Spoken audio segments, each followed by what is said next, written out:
All right, guys, let's talk about AI. And a lot of things are happening that are kind of scary, right? So, Sora AI has made this monster that well can make videos that are pretty hard to know the difference of is this real or is not, whatever, right? I remember seeing a video of Michael Jackson and Kobe Bryant in the same room, doing a live.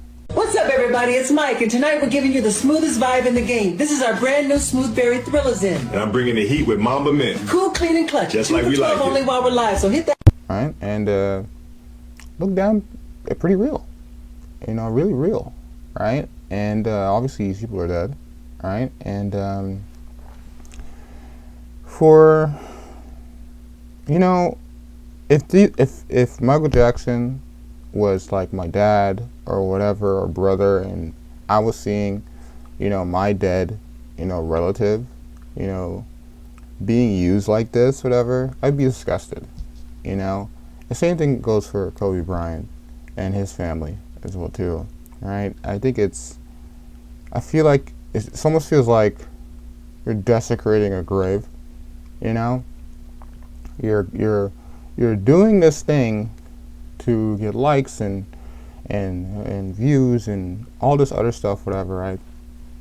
And I don't think it's a good place or a good direction we're going with this whole AI stuff. Mind you, I made money, using AI, and I've lost money using AI, whatever, right? And there's some good things about AI, and there's some bad things about AI, and this is one of the bad things, right?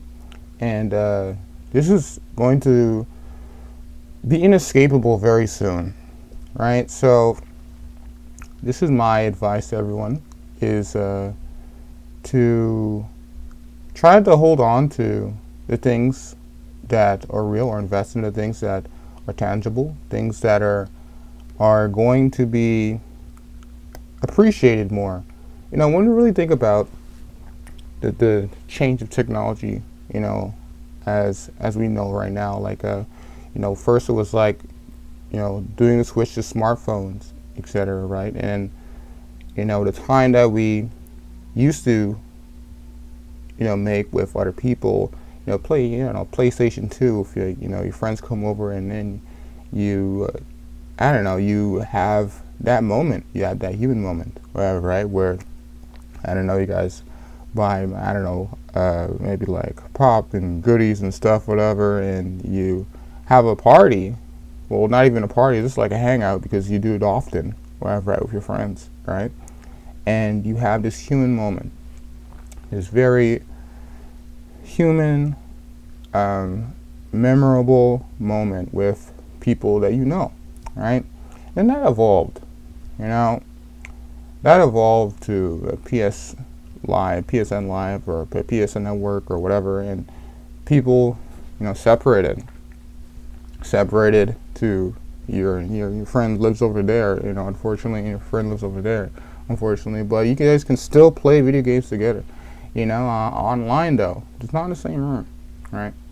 And we're going into this place where, I said this before, that third place is gone, right? That place that you come together with other people, you conjugate, and you have memorable moments, etc. But now we're going into this place, with this AI stuff, where that person doesn't even have to be there physically speaking to you, nor parasocially, from maybe from some social media thing, whatever, where you guys can talk and do a live or whatever, right? It can be a complete stranger talking to you, imitating your friend, and I don't think, that's good, for us as millennials, for Gen Zers, and the Alpha coming up soon. There's going to be some weird implications that are going to happen with how we bond with things. How the skepticism is on a new high, that is justifiable to be skeptic about a lot of things, right? And I think that we need new laws for AI because, well, this is a new thing still. We need to evaluate it, but the rapid rate of how it's growing, it's hard to evaluate something when it's still developing, you know. So if AI is going into this place where it develops too fast that we can't fathom when it will stop, right? Because we have an idea of a trajectory of where it is going, but in order for us to, as people, to like, hey, we're gonna put laws on this because it's capable of doing this, right?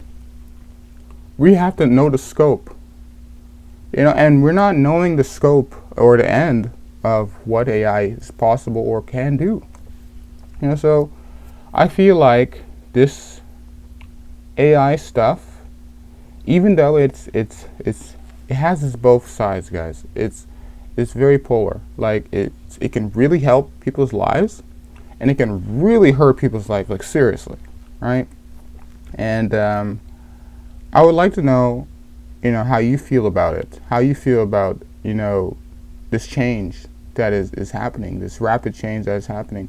Because it's affecting. When you think about jobs, right? AI has fucked up a lot of jobs, right? The job, not the job itself only, the seeking of jobs, the Indeeds, the job searching websites, etc. Right? It's very difficult to just send in an application and then be okay. I'll get a call back or whatever. They had to do actually a law. I think there's a law passed in Canada, wherever, where you have to respond within, I think, 30 days or something like that, whatever. If an applicant makes some kind of, they apply to your job, etc. And I don't think it's because of, the economy's bad, etc. And like, there's inflation, etc. I don't think it's because of that. I think it's because of this shit. I think it's because of this AI stuff and people being lazy, uncreative with the use of looking through someone's application and really considering someone as a person, to work for said, company or whatever, right? And that's a big problem because now we're losing the humanity part of this whole life thing, right? And the more we stray away from the humanity thing, whatever, the people at the bottom line, whatever, get hurt, they get diminished, and this is not good, right? Because the stuff that is supposed to be natural and organic, is going to be seen as something that is very valuable, right? So that's why I'm trying to have this conversation right now about, investing into stuff that we used to believe in and, she used to cherish. Just like I was saying before, having an event with your friends and playing the PS2 together, whatever, or Xbox, if you're an Xbox person, whatever, right? Those stuff is going to be priced really high, well, to us anyways, right? I don't know about Gen Z, but Gen Z, I've been seeing it. I've been seeing Gen Z doing some stuff where they're trying to go back to a different era where it seemed better. They never used to live in that era, but they understand, how important it was for us to be here today. And I think that, looking at that, that, I don't even know how to describe it, that longing for something tangible, so something that is real, is, it's there, it is definitely there. I won't experience it because, well, I'm a millennial, whatever. I got to experience a lot. So I got to experience how internet came to be, just like many of you, right? And just like how the internet came into fruition and, made us be able to do stuff like this, right? It's really cool, right? But it makes me think about the people, like the boomers and I guess like the people that were even, older than that, whatever, looking at technology and being afraid of it, and this is our version of being afraid of technology, or at least where I'm seeing it as, right? Like, I don't know where it's gonna go, right? I don't know what to really fear of. I guess the biggest fear I have is identity theft. Realistically, like, we just saw Kobe Bryant and Michael Jackson in the same room. Like, come on. And people are playing and experimenting as they shouldn't, well, right? Because they should experiment on these things so we can make laws of what's good and bad, right? But the cost may be too high, The cost may be too high to do this stuff. So one part of me the one part of me thinks that this should stop, right? Just like everyone else used to think about technology. So my question to you is, should we continue or should we stop? Thanks for watching.